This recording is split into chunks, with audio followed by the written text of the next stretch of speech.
Good morning, everybody. It's good to see you here today. I don't know what the weather's like where you're at, but it's a little rainy here, which I like. I like rainy weather. I always thought I should move to Seattle or something because for Portland, but I like it, especially on November mornings when it just fits the time of year. Anyway, we hope you're having a good day. Welcome to our monthly Apple Directors meeting. And here, I'll share my screen. Share my screen.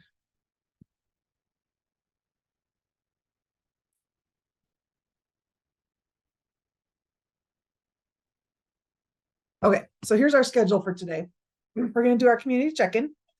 We're going to have a brief update on the new general teacher and elementary content competencies.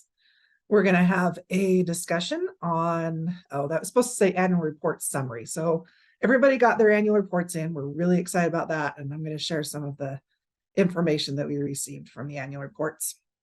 Leah's going to share some information on a new professional educator licensing grant that we released yesterday, I believe. And then we have some special guests here that are going to from APPEL, which is our, I was going to look up this acronym. Maybe I'll let you tell them what the acronym is. But they're a national accrediting entity we've been working with to create a pathway for national recognition for our Apple program. So I'm excited for that. And then we'll have our Q&A at the end there. Okay, so let's start with our community check-in. What is one highlight and one challenge your Apple program has faced this year? This is in our kind of our discussion on continuous improvement, looking at kind of what our strengths and I won't say weaknesses, but we'll say our strengths and our challenges. So if you have one idea that you'd like to share in your breakout rooms, we'll give you about 5 minutes to do that. And back. That must have been a good community check-in because we only had one room come back early. So maybe we should have focused on just the highlights, right? Or maybe we'll do challenges next time or something. So good. Well, hopefully you got to know each other a little bit better. All right, I'm going to turn the time over to Jennifer Prince. She's going to give us an update on our general teaching and elementary content competencies. Good morning. Sorry, have a scratchy voice, but I will try to make myself heard better. But first of all, I just want to thank all of you who went into the survey for the feedback for the general teaching competencies. We had a ton of feedback. We had a ton of participants that went on and gave us some ideas, and it was great. And we really appreciate that. The next step is now to kind of get ready to present those competencies to the board. And we, at the same time, are going to do the content competencies as well, so that hopefully we will be able to have all of those changes in board rule. And then we will get those out to the field once that process has been approved.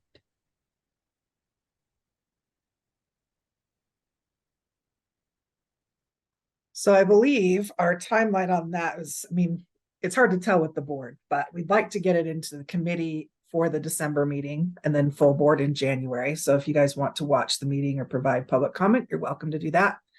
And then assuming that it goes well and it passes, then we'll probably get them ready to start implementing next school year. So then we'll probably our plan, because we're going to take, once they get approved, we're going to take them back to the committee members and have them work on some supporting resources and additional information that they can share with the field to help with the implementation process. So we don't anticipate that we'll really start implementing them until next year. Any questions on those?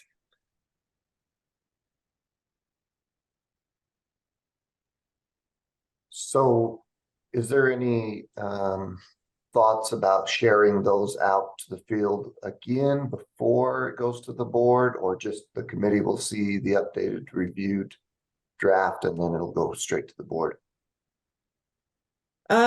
Board backup is due next week, so we probably won't have a lot of time to share it again, but we could send out a reminder email saying that this is going to be shared with the board next week. I know one of the, we got a lot of feedback on, there was a lot of redundancy in the competencies, and so that's one thing we're going to look at. So that may be something you'll see change from what was public comment to what we were doing. So once the board looks at it, we have, yeah. So once we publish it in the board backup, we can't change things. And that's due next week. So We can. Sorry, don't mean to keep. Oh, no, you're fine. It's a good question. I'm trying to figure out the best way that we can. I know, like, you really do want to see it, and I appreciate that. So that's good. I was just going to say, when you say board, is it actually going to go to a committee first? Yes. Yeah. Which committee? Standards?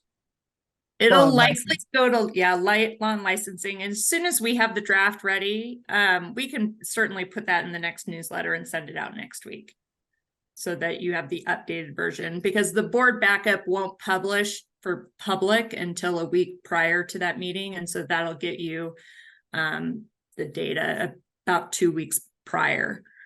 So we can do that. Absolutely. Okay, cool. Thanks, Malia. Appreciate that. Any other questions on that?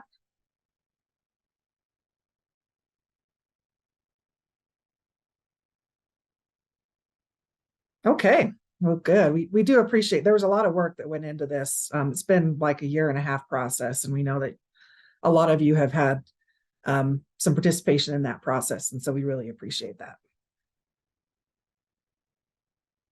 Okay, so our annual report. This is exciting stuff. It is for me. I always get excited.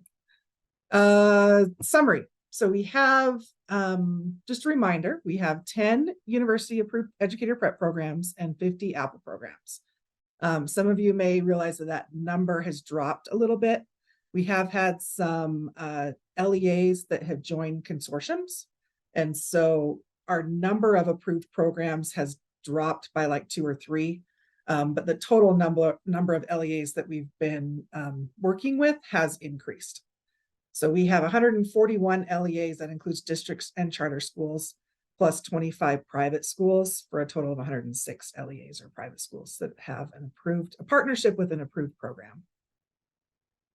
And then one of the 50 programs is the APPEL Special Ed program that's administered by USPE. So 49 programs are administered by private schools or public schools.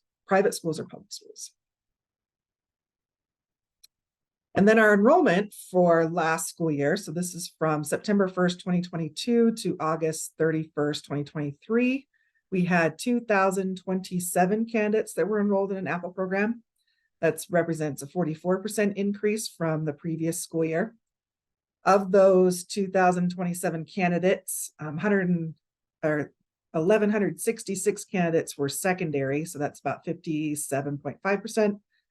We have 595 elementary candidates, or about 29%.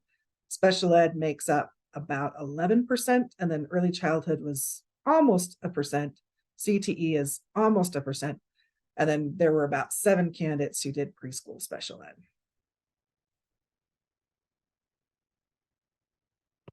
For our top 10 programs with the highest enrollment, UAPCS took the award again, but you'll notice that APPEL Special Ed is close behind. And then we have Davis School District, who takes in the 3rd spot, followed closely, very closely, by Jordan. And then Granite and Alpine are neck and neck, followed closely by SEDC. And then we have News with 75, Canyons with 74, and then Wasatch Front down at the top 10 with 59. And there has been some change in the last couple of years on that. I wanted to sit down and see who's had like the biggest increases in enrollment, but I haven't run those numbers yet. So some of you probably already know because you're one of those top 10. And then we have, compared to our university programs, Yes, Joe. Sorry, just a quick question. Do you know if there's any private schools that allow other private schools to join in a consortium with them? I still get a few requests from RTCs in Southern Utah looking for Apple programs. Yes, we have one My- art.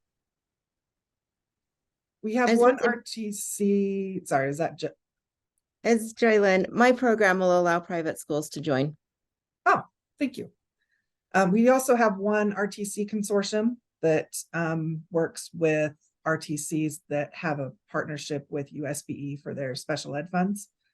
And then there's the consortium of Catholic charter, the Catholic diocese, so they may only admit Catholic schools, but Who's the contact for the one RTC consortium? That would be me. yes, I was gonna say, I think somebody's here. Yes, yes. I can put it in the chat, okay? Perfect. Thank you. Thank you. You bet.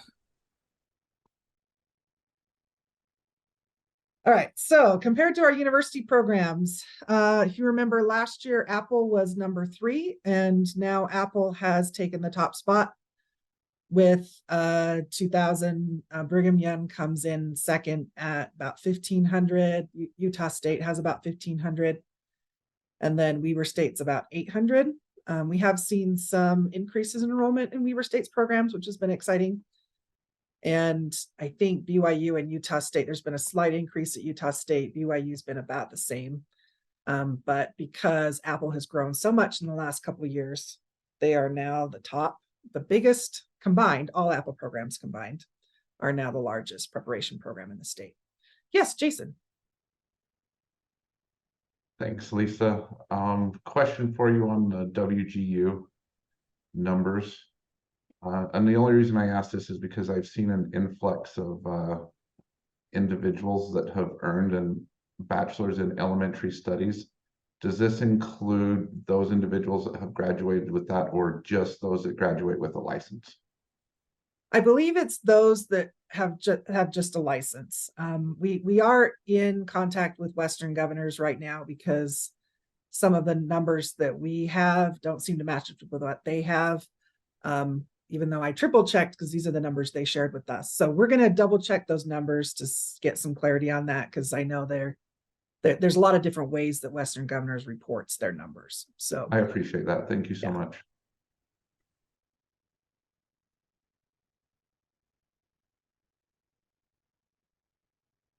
Any other questions on that enrollment sheet? And this is just for teacher prep programs. So ECE is early childhood, elementary, secondary, and then I combined all the special ed areas. So special ed, preschool, special ed, and deaf ed. Just to kind of get an idea of where we are with teacher prep. If you add all the support services like school leadership, school counseling, school psych, then the enrollment at these universities does go up.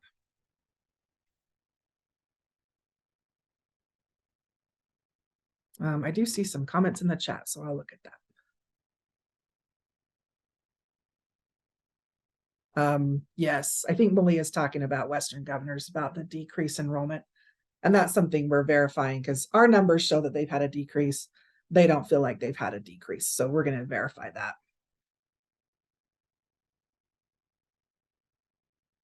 Okay. Previously licensed. So this is one of the areas that I feel like Apple helps a lot with candidates who maybe got a professional license in elementary and now they want to teach secondary, or they were teaching, now they want to teach special ed. Most of our university programs don't offer services like that. So it's always fun to look at these numbers. We had a total of 306 completers last year from an Apple program who received a professional license. Of those 306, 267 of them were earning their first professional license, which is about 87%. And then 39, so about 12.7%, were earning an additional professional license area. Some of them were getting like their third, fourth license area, which was interesting. So they're qualified to teach just about everything now, which is fun. But of those that are enrolled, so we pulled what their license status was as of August 31st. And 207 of those that are enrolled last year already had a professional license, and 374 had an LEA specific, 1,393 had an associate, and then 53 had no license. I'm going to assume that they have a license now, that we've had our funding deadline pass yesterday, but as of August, they didn't have a license. I think I saw a couple more comments, but let me double check that. Oh, yes, they're still talking about WGU. Okay. And then our last slide is completers. So Western Governors still is #1 on the number of completers, because they also report they call it reciprocity. So the number of completers that are from out of state that are getting a license in Utah that really have no intention of teaching in Utah. This is supposed to be just the Utah ones. But we need to double check those. And then Utah State comes in second, BYU third, and then Apple is in fourth. So theoretically, as enrollment increases, completers will increase in a couple of years. So it's kind of a delayed effect. So we'll watch that to see how Apple compares in the coming years as far as the number of completers they have. And then in the annual report, in part A, where we were asking a bunch of questions about how confident are you that your program has evidence it's meeting the Utah EPP standards. I'm going to share just part A today. We're going to talk more about part B. We haven't had a chance to go through all the data that we received on part B yet. So we plan to share that data like in January, with also some resources to help with some of the questions that we received in there. So that's the plan. But today I just wanted to share kind of a preliminary data on how confident are programs in meeting the standards. So overall, university programs indicated more confidence on all the standards than Apple programs. They had an average score of 2.81, and Apple programs had a score of 2.51. I thought this was interesting. Both Apple and university programs indicated the most confidence was standard 1.1. Completers can effectively demonstrate the educator preparation competencies established in board rule. The average the average score on that standard for university was 2.89, and for Apple was 2.76, which I think is great. It's what we have focused on for the last few years in reviewing programs, is reviewing those candidate files and checking their evidence to make sure they've met the competencies in board rule. So that makes sense that that's what we're most confident with. Hey, Lisa. Yes. I know some of the Apple programs are much larger than others. So are the programs that have greater number of candidates, were they weighted more heavily on these numbers, or is it just each LEA was weighted equally?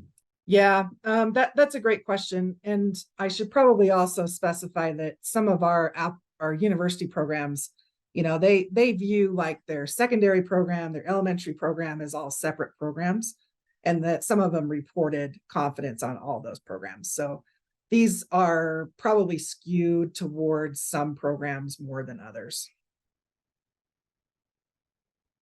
And that is fine for the purposes of what we're going to use this for, because it's mostly just getting an idea of what we feel like we're doing well in and what we might need additional support in. And that's what the next part is. This is the standard with the least confidence differed between Apple programs and university programs. So Apple programs indicated the least confidence was standard 3.2, which programs seek partnerships with stakeholders to strengthen the Utah education system. That had an average score of 2.43. And then university programs indicated least confidence was standard 2.3, which is programs develop and support high quality mentors who support program candidates in demonstrating competencies in board rule. That had an average score of 2.66. So we've had a lot of discussion when we've shared the standards between university programs and Apple programs, that they have different needs. And that makes sense that they would have different standards that they feel like they're struggling with. So that's good feedback to take back and review. And then in January, we'd like to start helping out with that. That's our homework assignment for the holidays. Isn't that great? to look at how we can support both our university programs and our APPEL programs in meeting those standards, because it looks like they do have different concerns. Any other questions on that?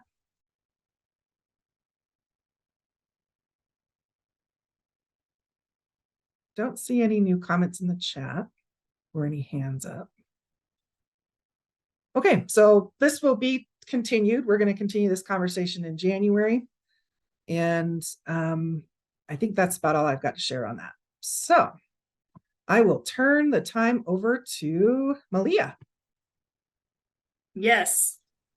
I am excited today to just follow up with yesterday's email announcement that we have it's small, but we have a surplus of funds in educator licensing budgets. And so, in an effort to support educators earning their professional license or professional licensure, we are offering one-time grants to LEAs.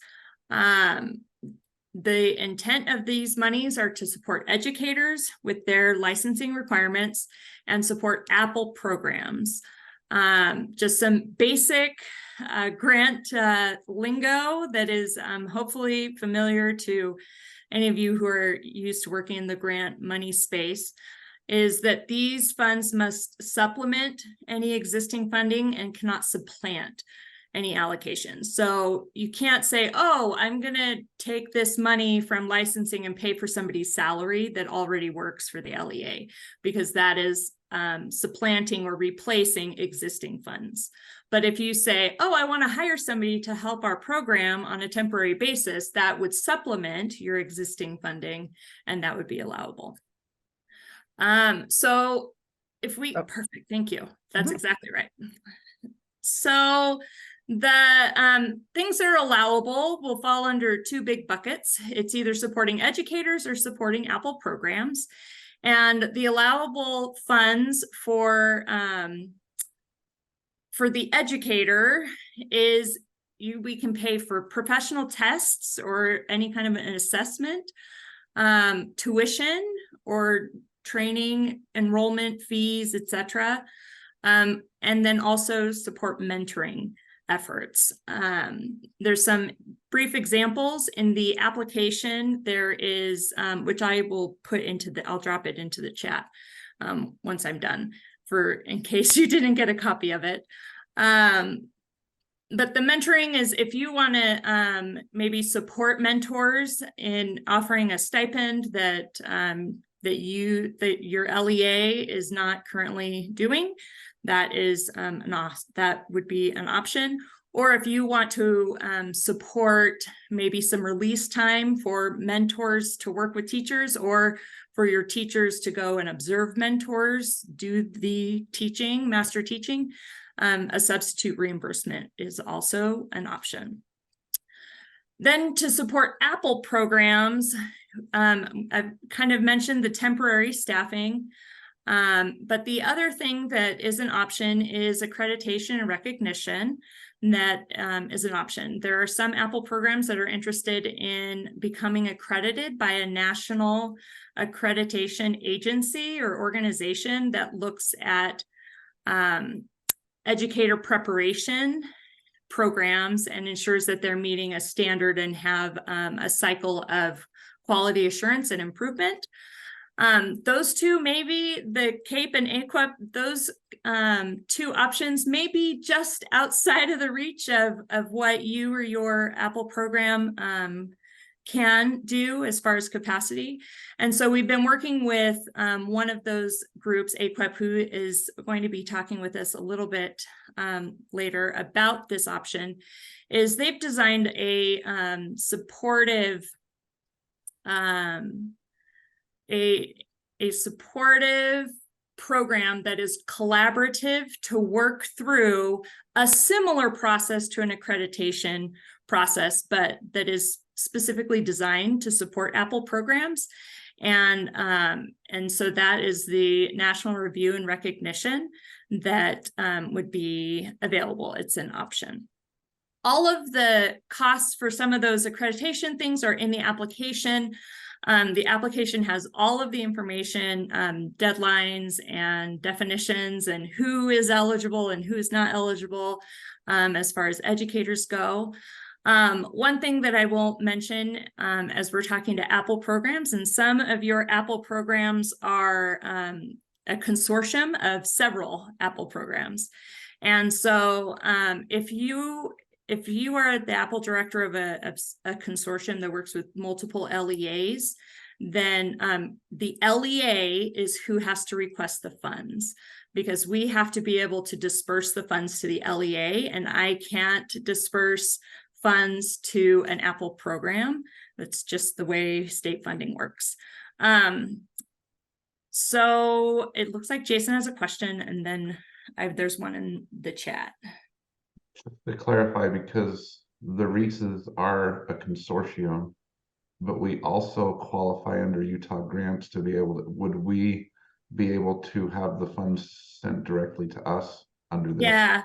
So Reese's are a little bit of a different caveat. So in the application, Reese's and the Utah School of the Deaf and Blind are both considered LEAs for the purposes of this grant, because I can give you funds that way.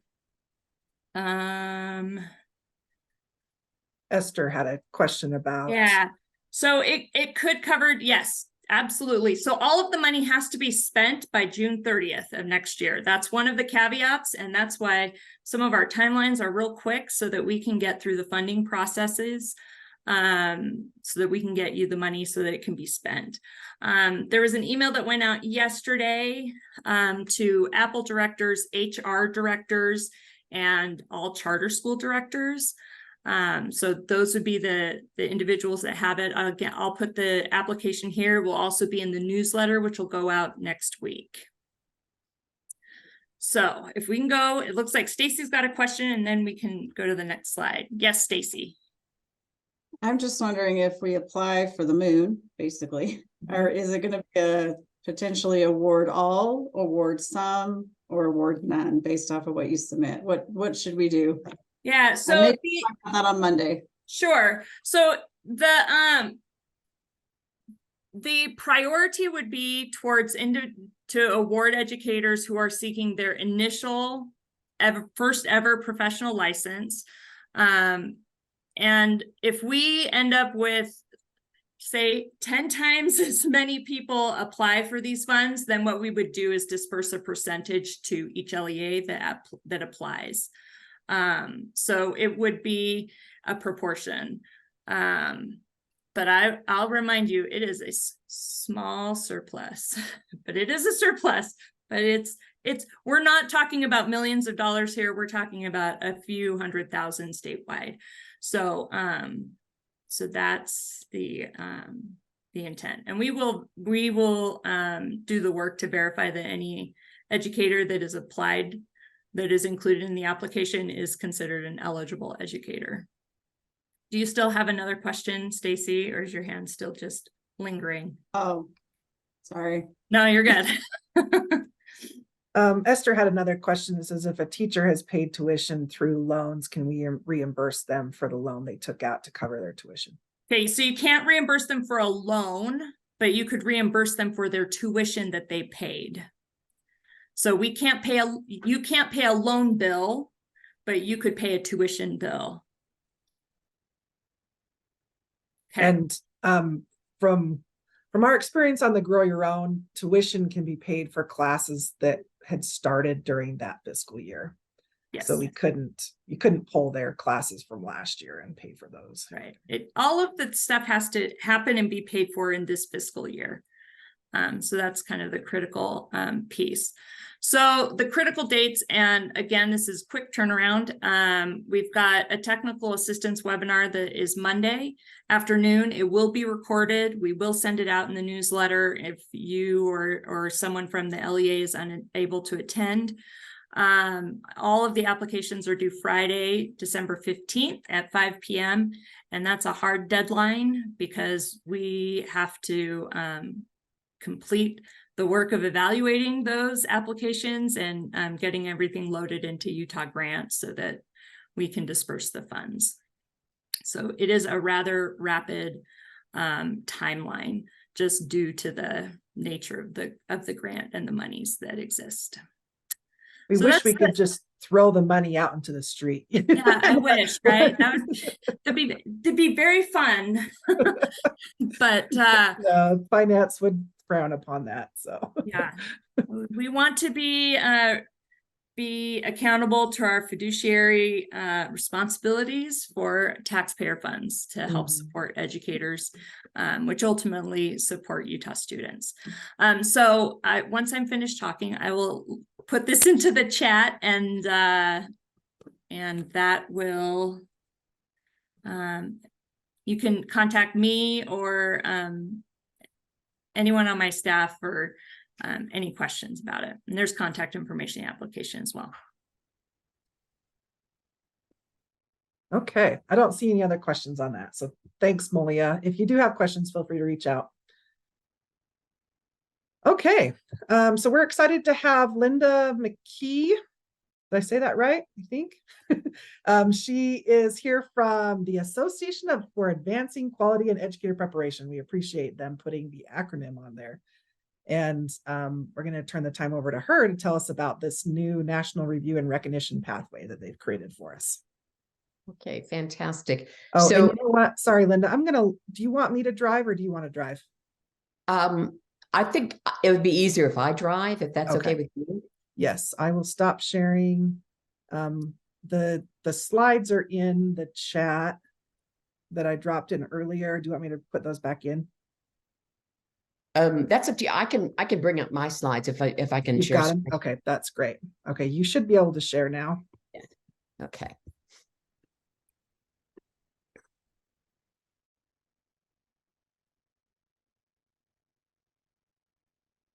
How about that? Is that up?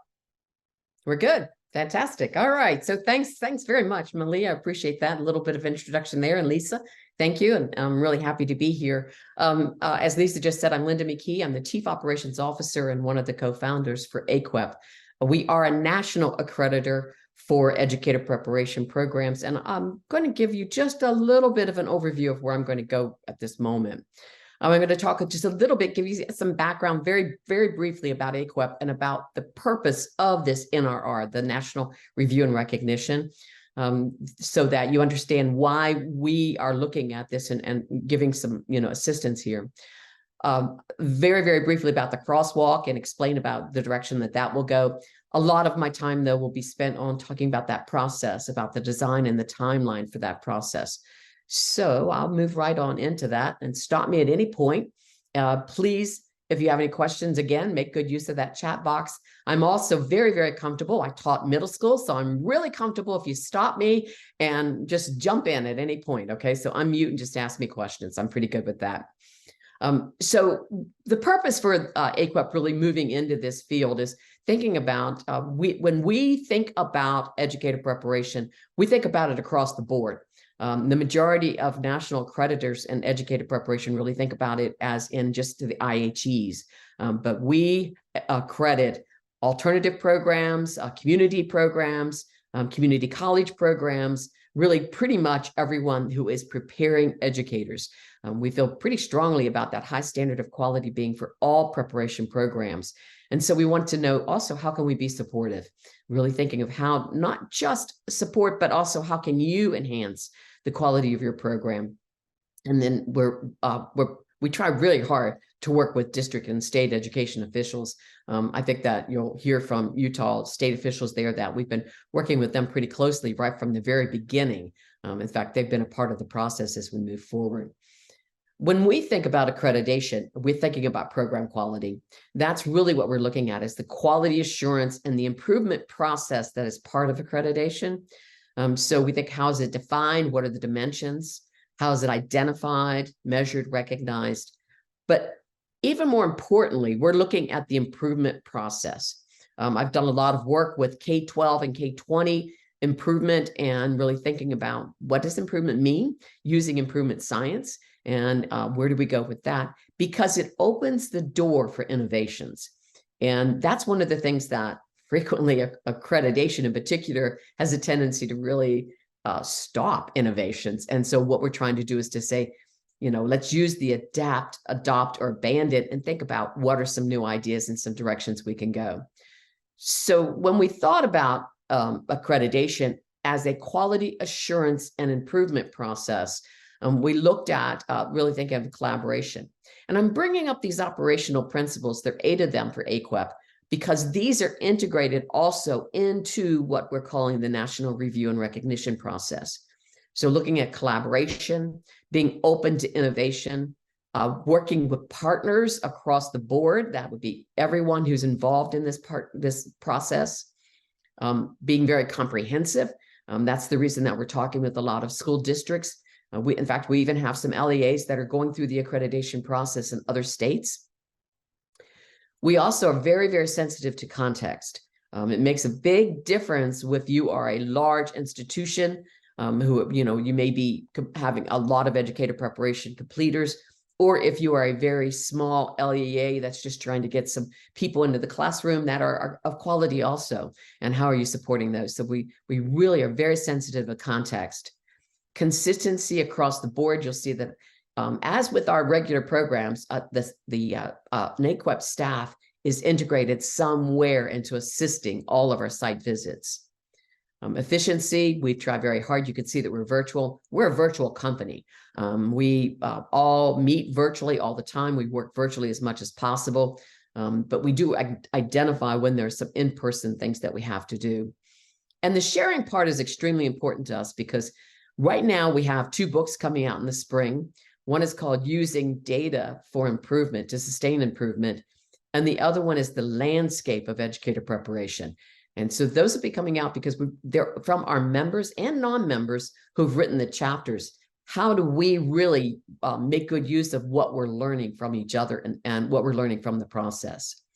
So AQUEP really is looking at expanding not just what we're doing in the realm of accreditation, but thinking of accreditation as quality assurance, improvement, innovation, and all educator preparation programs being involved.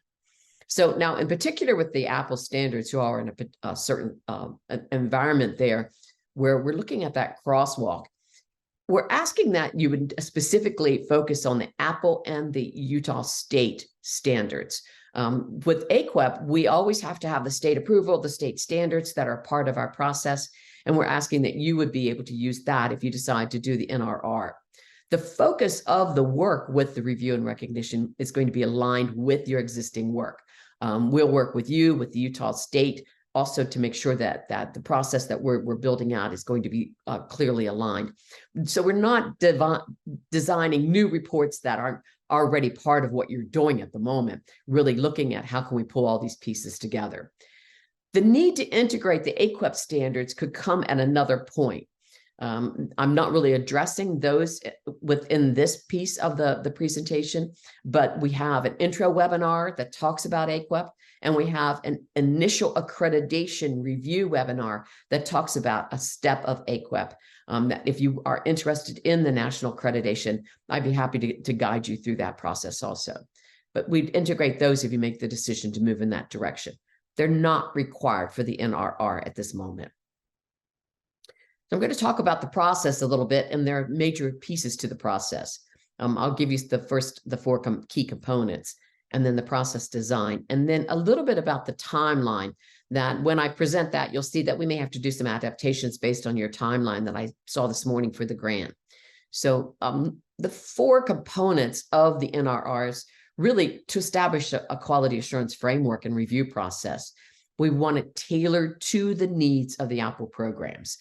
This is not where we come in and we say, this is what the standards are, this is what you're going to do. This is where you're building a framework around the standards that you have already in existence. We have created some relevant workshops to help the APPEL directors and the staff to support their work and assessment, and really building out that program self-study that's going to be a key piece to the process itself and the decision. We will offer regular and sustained coaching. As a matter of fact, it'll be monthly virtual professional learning communities. You'll get together with other people during the process and meet with the state staff and with AQUEP staff in order to have these conversations on a regular basis, monthly support. And then, of course, the facilitation of those peer reviews, the site visits themselves.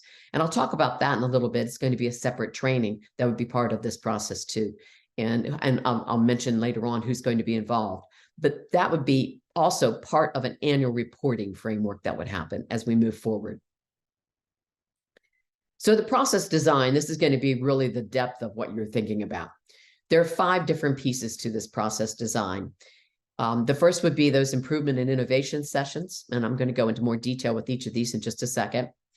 Then the coaching the cohorts that I mentioned a minute ago, the site visits, the decision process, I'll give you a little more detail on that, and the annual reporting. So be patient with me as I walk through these 5, right? Improvement and innovation sessions, we foresee these to be in-person meetings. These are going to be workshops that will really look at the evidence-based improvement process itself, thinking about the standards, thinking about all the pieces, the components of the NRR, looking at an assessment system, really building out what does that mean. The second workshop would be the data collection and analysis to strengthen the programs. And this would include looking at the data that's in existence, what is missing, technically doing a gap analysis, really integrating an audit process into that. The third is when we're looking at building out that PDSA model. Now, that's the Improvement Science Plan, Do, Study, Act model that is supporting program quality. It's a model that can be then transferred at any point into other pieces of what you're doing, but this is a model to really build out and sustain the process itself. And then we'll think about long-term planning and how can we really sustain that program quality over a period of time. Now, the site visit reviewer training will be happening, but that's going to be virtual most likely. And to do that, all of these first 4 sessions would have to be attended. And then we'll add on to what do the reports look like? What is the mindset that is needed? Things like that, and who would be involved and what would be the scheduling itself. So we'll talk about that as we move forward in the process. The second part of the process design was the coaching of the cohorts. And I'd already mentioned that's regular sustained coaching. It's a monthly virtual meeting, professional learning community, building it out so you have an opportunity to share some really good practices with each other and support each other. And everyone is welcome. We open the door to these cohort meetings so that it's not 1 or 2 people who are involved. It's any of your stakeholders who come in and be part of this process. And of course, this would be facilitated by the APPEL staff and by the state board staff. The third part would be the site visits. Now, the peer reviewers, they could be identified field experts, but they would be going through the training, as I mentioned earlier, going through those 4 sessions, going through another training session, but they would be the ones conducting the site visit. They would review the evidence of meeting the standards. And again, this is going to be aligned with what is already happening with the state approval process. And hopefully we'll get some valuable insights and maybe some opportunities to really talk about some improvement process. And then, of course, it's an opportunity for that objective review. And accreditation, we always call that third-party quality review. And that's an opportunity for this to have that review process also. Looking at your systems, looking at your process, your operations, and giving that objective feedback for that. The decision process is really going to be based on the self-study and the review team report. So technically 2 pieces. Now, we'll have a recognition review panel. That's kind of a generic term right at this moment. We're not positive, but I'm pretty sure that it'll be comprised of a mix of APPEL directors, of EPP representatives, especially ones who may already be working with you and collaborating with you in the process. And then, of course, it'll be the Utah State Board of Education staff. They will issue a recommendation, what is called a recognition recommendation. And we'll work with the state board on that and exactly what that's going to look like also. That recognition recommendation, as I said, that, it's a decision that'll be shared by the Utah State Board. All right. I'm pretty certain that's the direction we're going to go. Right, Malia? I see you nodding your head. So, I think that's the wisest way to go for this. So thank you very much. Because I did put that "or" in bold. All right. So So, but I really would prefer that because we, as you saw earlier with those operational principles, we like that collaboration. We want to be working with you on this as much as possible, trying to align everything that we're doing here. It could include and probably will include identification of the program strengths, but also identifying some issues where you may be in need of support or improvement. Again, you're part of this whole process. This is not something being done to you. The APPEL program, APPEL directors are part of the whole process throughout. And then, of course, the recognition is good for a term of 5 years. Now, the 5 years start after the recognition. So there's a period of time here where there's going to be the training and the writing the report and the site visit. So there's the decision, and then the annual reporting starts after that.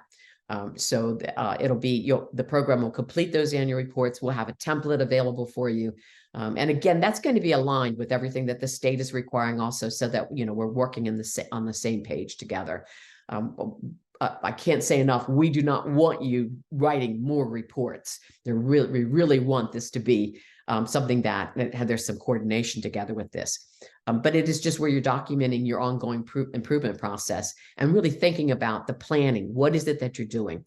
AQEP, throughout our entire accreditation process, we're very strong on, if you identify that there's an improvement need, then give us a plan on how you're going to do that improvement over a period of time. It's not something that has to be changed or something where there is a gotcha issue with it at all. It's like, just tell us what are you going to do in order to help that, and then track it over the period of time with your annual reports. So the timeline, and this is where I want to say there's a little bit of a caveat here, okay? Because when we put this together, we were thinking about year 1, year 2, and that's what I'm going to present. This is adaptable, all right? Especially when we're looking at the timeline of the grant, maybe starting this spring would be with this instead of in the fall. So looking at this, just think about it. It's a flow, all right? And I didn't put it more of a table timeline in place because I thought that we might be making some adjustments to this. But the first thing that we'll do, whatever that first semester is, the director and staff will attend 2 workshops, those first 2 that I mentioned, and then join the cohort. You'll develop the assessment system. You'll start the data collection. We'll move right into the next 2 workshops. And again, we can make some adjustments on the timeline with this. Continue the data collection and analysis, start outlining the self-study report, and then start building out the site visit schedule. So somewhere along through there, we'll have that self-study report completed. And then again, we'll make some adjustments as needed, right? So that we have the site visitor training completed on time for the site visit itself. And then the site visit is completed by the peer review teams. The reports are written. You have a decision meeting, again, by that review recognition panel. And then the recommendations are then provided to the state. So, and again, this is where it's going to be shared with the state. Excuse me, not shared. It's a recommendation that goes to the state. So they'll make that decision. Okay. I put in the fee structure here just because I want to make certain that we're really clear about this part of the fee structure. This grant that you have coming through at this moment is for the first 2 years. I know that there's a limited time on the grant, but it'll pay for the 2 years of work. So I just want to make certain that is preparing for the decision, which is why I called it that, for some clarity there. So then the decision will happen, and that's when you will have the annual fee of a $2,000 per year to AQEP. That is for the duration of that recognition that will happen for 5 years. Now, anywhere during that time, you can make a decision to continue with the recognition, to renew the recognition later on with a process that we will develop, or also to move into accreditation, because this process is clearly aligned with our accreditation process also. So it's an easy transition for you, and I'll work with you on that. But the fee structure itself for the 2,000 is just for the review recognition process to be continued.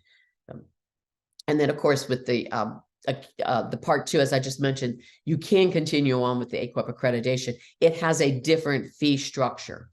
So if you're interested in that, just let me know. You can find those free webinars at aaqep.org. That's a whole different fee structure that we want to make some adjustments and help you with. And then, of course, one of the really great things is that once you make the decision to start the recognition process, you receive member discounts to all of our events. And also with member discounts means that you also have all the discounts to all the resources that are on our website that would be involving accreditation and the improvement process. So those would be available for you also. So I think that's it with the next steps. And I'm just going to close out the sharing so that we can answer any questions. And of course, this is when I would ask our Utah colleagues to join me on that.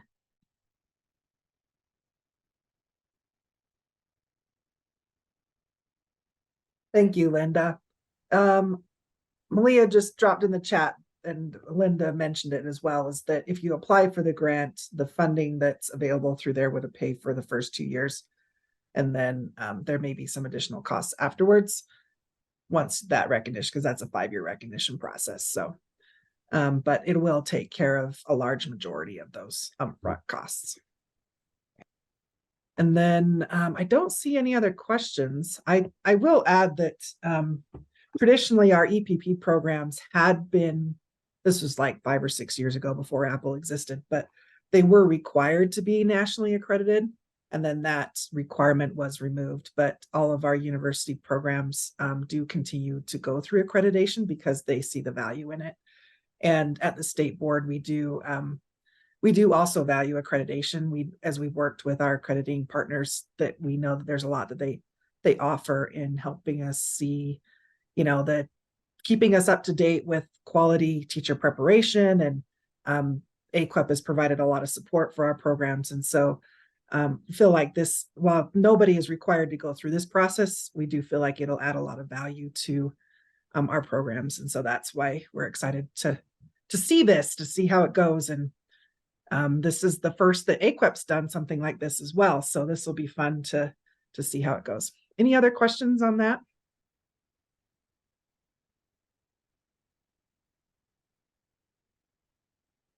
The one thing I am going to mention also, if you don't mind, okay, because I didn't put it in the slide, but I wanted to just mention, when we talk about those 4 workshops, that those 4 workshops it's a flat fee for those. So you could technically bring anyone you want.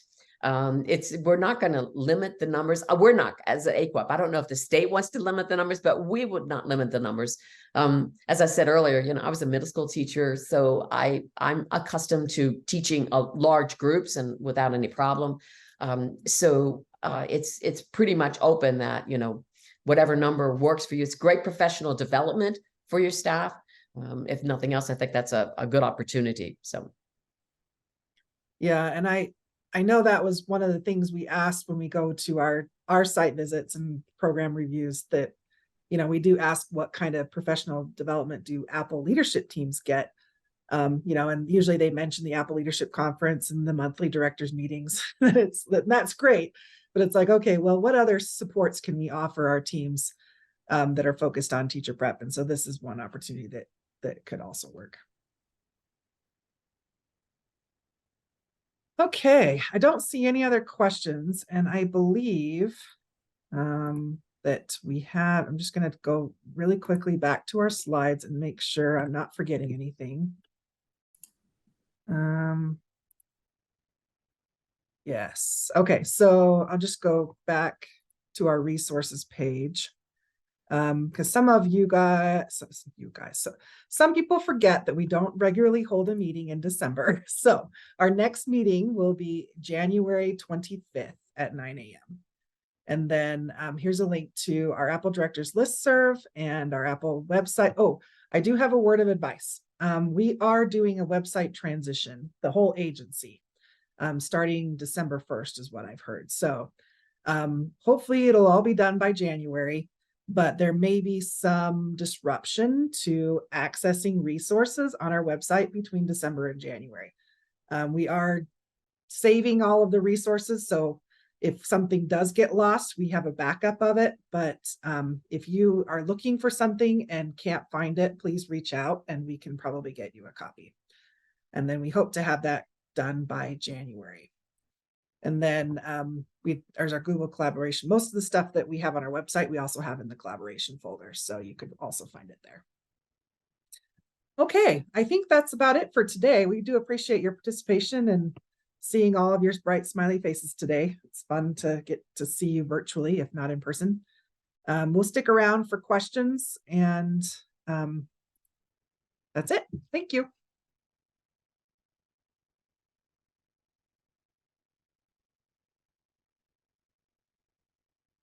Malia, do you want me to stick around, or you want to just go ahead and deal with the questions? I would love it if you would stick around, because I know we've got at least one person